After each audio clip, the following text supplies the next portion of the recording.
네, 오늘의 주제는 거침없이 풀베팅에 나선 외국인 투자자들, 이에 또 개인 투자자들을 삼키는 건가에 대한 내용을 준비했습니다. 앞서도 기사를 보셨죠? 이번 달부터 외국인들이 시장을 좀 이끌고 있다라는 내용을 전해드렸는데요. 골드만삭스가 우리나라 경제 아시아 주요국에서 가장 높게 좀 전망을 했습니다. 이에 따라서 또 외국인들 매수가 당분간 이어질 것이다라는 분위기를 만들었는데 사실상 정말 펼쳐놓고 보니 11월만 하도 실제로 코스피 시장에서 외국인 약 4조 9천억 원가량을 좀 매수한 모습 나타났습니다. 좀 이에 대한 이야기를 좀 듣고 싶은데요, 전문가님. 외국인들이 이렇게 많은 양을 매수하게 된 게 정말 맞는지, 그리고 왜 그런지 그 이유에 대해서 좀 궁금합니다. 네, 보통 사람들이 뭘 산다라고 하게 되면 더 오를 것 같으니까 사겠죠. 네. 네, 그게 정답입니다. 아, 그렇군요. 네, 딱 한마디로 되겠죠. 네. 그런데 이제 중요한 부분들은 지금까지 한 11월 달 4조 9천억 정도 매수를 했고 또 오늘도 보니까 2,600억 현 선물 모두 다 매수세가 들어오고 있는 상황들이고요. 그런 기점을 봤을 때 왜 그러면 또 한국에 대해서 지금 이렇게 가파르게 매수를 하느냐라고 하게 되면 가장 먼저는 환율이라고 봐야 되겠죠.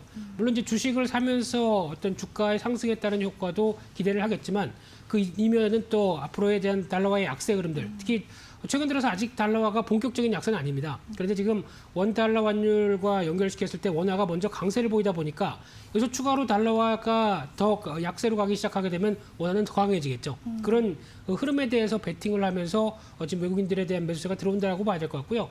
두 번째로는 또 우리나라가 그래도 방역을 잘했다. 물론 내일 모레인가요? 내일인가요? 또 1.5단계 사회적 거리 운동이 맞습니다. 들어가긴 하지만 그래도 방역을 잘했기 때문에 나중에 또 어느 정도 코로나19가 종식되게 되면 그에 따른 변화가 좀 더 빠르고 탄력적으로 변할 수 있을 것이다라는 부분들. 그리고 또 최근 들어서 나오는 중국 지표가 호조로 보이고 있죠. 그런 쪽에서 코로나19가 끝났다고 하는 나라인 만큼 그에 따른 어떤 지표가 호조되면서 또 교역이 큰 어떤 쪽에 낙수 효과도 같이 이어진다는 관점과 함께 또 지금 OECD 경기 선행 지수를 본다고 하더라도 한국이 가장 좋습니다. 그런 쪽에 대한 변화도 같이 이어진다고 봐야 될 것 같고요. 게다가 또 이제 경기 회복에 대한 기대감, 백신이 개발돼서 이어지게 되면은 그에 따라서 수출 의존도가 가장 높은 우리나라 같은 경우는 최대 수혜를 볼 것이다라는 부분들도 자리 잡고 있고요. 가장 큰 핵심은 외국인들이 들어왔을 때 한국 주식을 산다가 아니라 정확하게는 삼성전자와 SK하이닉스를 산다겠죠. 그런 쪽에 대한 집중도가 이어지다 보니까 지수도 시가총액 기준으로 가장 높은 쪽에서 변화가 나오고 그런 여러 가지 일련의 상황들이 최근에 이어졌다고 봐야 될 것 같습니다. 아, 그렇군요. 크게 동력으로는 세네 가지가 되겠습니다. 환율의 효과도 있고 K방역이 부각이 되면서 매력도도 어필이 된 것 같습니다. 여기에 더불어서 중국의 지표들도 이 호조를 보이면서 우리나라 역시도 낙수 효과를 좀 받은 것으로 해석이 되는데요. 코스피 시장에서 아무래도 IT 투톱이 있기 때문에 더욱더 또 코스피가 오른 게 아닐까라는 또 이야기 해주셨습니다. 자, 그럼 이른바 동학개미 운동을 만들었던 개인 투자자가요. 11월 들어서면서 산미를 빼놓고는 모두 좀 매도의 자세를 취하는 분위기입니다. 그 많던 개인 투자자들의 자금 과연 어디로 간 걸까요, 전문가님? 네, 어디로 안 갔습니다. 일단 여전히 시장에서 어떤 또 타이밍을 계속 보지 않을까 생각되고 있고요. 네. 가기 위해서는 또 다른 또 투자처가 있어야 되겠죠. 그래서 매력적인 투자처가 나와서 글로 또 이동하는 현상이 나와야 될 텐데 지금 관점 쪽에서 아직 증시를 떠나서 어떤 또 특별한 투자처나 메리트가 있다고 보기는 좀 힘들지 않을까요? 그렇기 때문에 여전히 어떤 계속 팔았다고 하더라도 특히 팔아도 기분 좋게 팔았겠죠. 수익이 났기 때문에. 그런 다음에 또 한번 어떤 수익 날 종목 없나 이렇게 노리는 단계가 아닐까 생각되고 있는데 그런 쪽에서 일단 수익 실현 차원이다라는 관점과 함께 최근 들어서는 오히려 코스닥 쪽을 좀 집중 매수하고 있습니다. 개인 투자자들 쪽에서의 어떤 투자자별 매매 동향을 보게 되면 일단 지수와 상관없이 최근 들어서 가장 많이 또 집중하고 있는 현상들이 나오고 있는데 그럼에도 불구하고 아직까지는 또 고객 예탁금 같은 경우도 또 쉽게 이탈되지 않고 오히려 좀 더 우상향으로 하는 또 56조 원대까지 예탁금이 늘어나 있고 신용도 늘어나긴 늘어나는데 일단 지수가 먼저 빠르게 움직인 만큼 그에 따른 부분들이 아직도 강하게 나오진 않았다는 관점 쪽에서 유동자금과 증시 주변 자금 같은 경우는 그렇게 나쁘진 않다 이렇게 정리할 수 있을 것 같습니다. 아, 그렇군요. 수익 실현 차원에서 접근도 가능하고 아직은 특별한 투자처를 찾지 못해서 관망 혹은 노려보는 자세를 취하는 중이다라고 좀 해석을 해주셨습니다. 이어서요, 한켠에서는 현재 증시의 이상승이 빚 좋은 개살구다라는 또 우려감들도 있습니다. 이러한 내용은 왜 나오는 건가요? 근데 또 개살구가 진주로도 바뀔 수 있습니다. 아, 언제든지 그렇군요. 여의주로도 바뀔 수 있고요. 네. 그거는 또 그때 가봐야 되는 거니까 뭐 지금 시장 끝난 건 아니죠. 네, 그렇기 때문에 일단 지금 과거 흐름도 보면 똑같습니다. 특히 언택트주가 부각받게 되면 그쪽만 계속 달려가고 하는 현상이 나오고 지금 같은 경우는 또 그쪽 또 차별화되면서 다른 쪽에 대한 섹터들 특히 뭐 반도체나 뭐 금융주 이런 쪽에 대한 시각들이 빠르게 바뀌다 보니까 그쪽을 갖고 있지 않은 분들 같은 경우는 시장은 신고가인데 내 종목은 왜 이래? 뭐 내 계좌는 왜 이래? 이렇게 나올 수도 있고요. 근데 이제 이런 부분들이 어떻게 보면 그때그때마다 이어지고 있는 주도주가 무엇이냐라는 쪽에 대한 차이는 있을 뿐이지 주도주가 탄생해서 강하게 가다가 차익 실현이 나온다라고 하게 되면 또 어떻게 보면 여러 가지 시장에서 순환매가 돌 수도 있겠죠. 그런 관점들도 생각해 보게 되면 지금 너무 시장에 대해서 한쪽만 가기 때문에 이쪽은 나머지는 거의 또 아니다라고 볼 수는 없는 상황이라고 보셔야 될 것 같고요.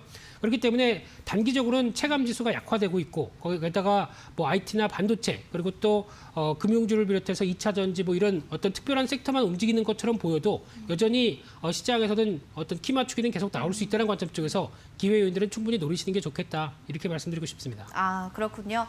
한마디로 뭐 이분법적으로 보지 말고 키 맞추기를 하는 단계이기 때문에 순환매가 이어질 것이다라고 하면서 조금은 좀 융통성 있게 넓게 보기를 이야기해 주셨습니다. 이어서 최근에 또 외국인의 쇼핑 리스트에 어떤 종목들이 담겨 있는지도 궁금하고요. 반대로 던진 또 매도의 섹터는 어떤 부분이 있는지도 궁금합니다. 네, 매수했던 섹터는 앞서 계속 말씀드리지만 반도체, 네. 2차 전지 그리고 또 종목별로 보게 되면 카카오도 가격 메리트가 있다 보니까 외국인들 매수가 들어오고 있고요.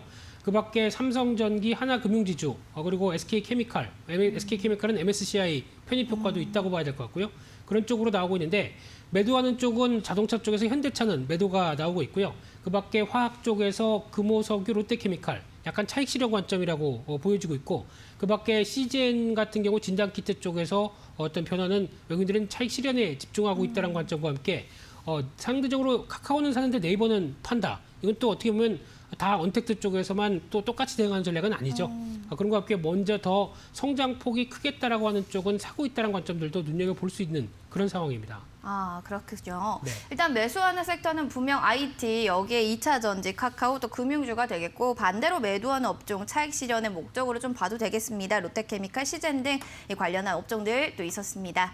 이어서요, 그럼 외국인의 손을 타지 않은 종목은 뭐 지금이라도 좀 손절을 해야 될까? 이런 생각하시는 투자자분들께 한 말씀 해주신다면 어떤 이야기가 필요할까요? 네, 오히려 손 탄 종목은 많이 올랐으니까 차익 매물이 나올 수 있겠죠. 네. 그러니까 손 안 탄 게 오히려 더 깨끗하게 좋을 수도 있습니다. 그렇기 때문에 지금 기점으로 보게 되면 대표적으로 이제 뭐 콘택트 관련된 쪽이라든가 코로나19 때문에 피해를 받았던 섹터들이 이제 조금씩 기대감 때문에 움직이는 종목들 이런 쪽 같은 경우는 일단 어떤 소외돼서 안 움직인다고 보시지 마시고 그래도 시장에 키 맞추기는 나온다는 관점으로 보시면서 특히 아무래도 기관 관련된 쪽에서 동향들이 일단 올해 한 해 내내 어떤 팔기만 했습니다. 그러다 보니까 바스켓이 좀 가볍겠죠. 그런 쪽에서 수익률 관리를 위해서 좀 집중적으로 매수할 수 있는 쪽은 그래도 지금 기점에서 주가가 한 단계 레벨업 시킨다라고 하게 되면 그런 컨택트 쪽에서 올해 실적 선방했고 내년이 오히려 더 빠르게 회복될 것이다. 이런 종목들 같은 경우는 기회 요인들이 높겠죠. 그런 쪽을 찾아가는 게 숙제라고 봐야 될 것 같습니다. 네, 알겠습니다. 오히려 손을 타지 않은 게 깨끗한 거다라고 하면서 키 맞추기의 관점으로 좀 지켜보자라는 이야기를 해주셨습니다. 컨택트 그 안에서도 실적주에 대한 이야기도 해주셨는데요.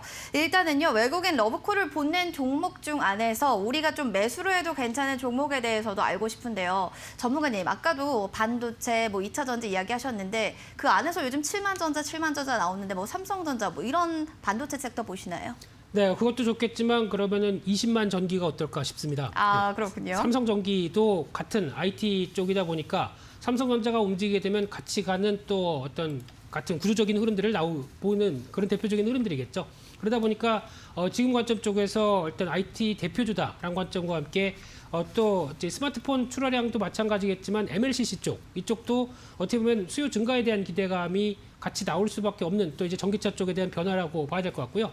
물론 가격 동향은 체크해야 되겠지만 지금 수요가 받쳐주고 있는 만큼 여전히 실적에 대해서는 긍정적이다라는 관점으로 보여주고 있는데 그런 관점 쪽에서 올해 영업이익은 한 8,200억, 한 12% 증가할 걸로 보여지고 있고요.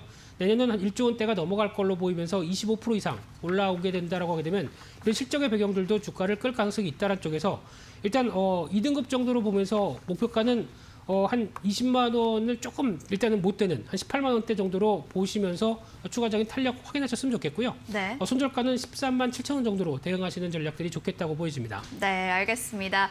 자, 외국인들이 쇼핑한 종목 안에서 최선호주를 뽑자면 바로 또 삼성전기였습니다. 20만 전지라고도 또 이야기를 해주셨는데 MLCC 여기에 수요가 받쳐주기 때문에 실적에 대한 기대감도 또 비춰볼 수 있을 것 같네요. 전략 잡아드렸으니 잘 참고해 주시면 좋을 것 같습니다.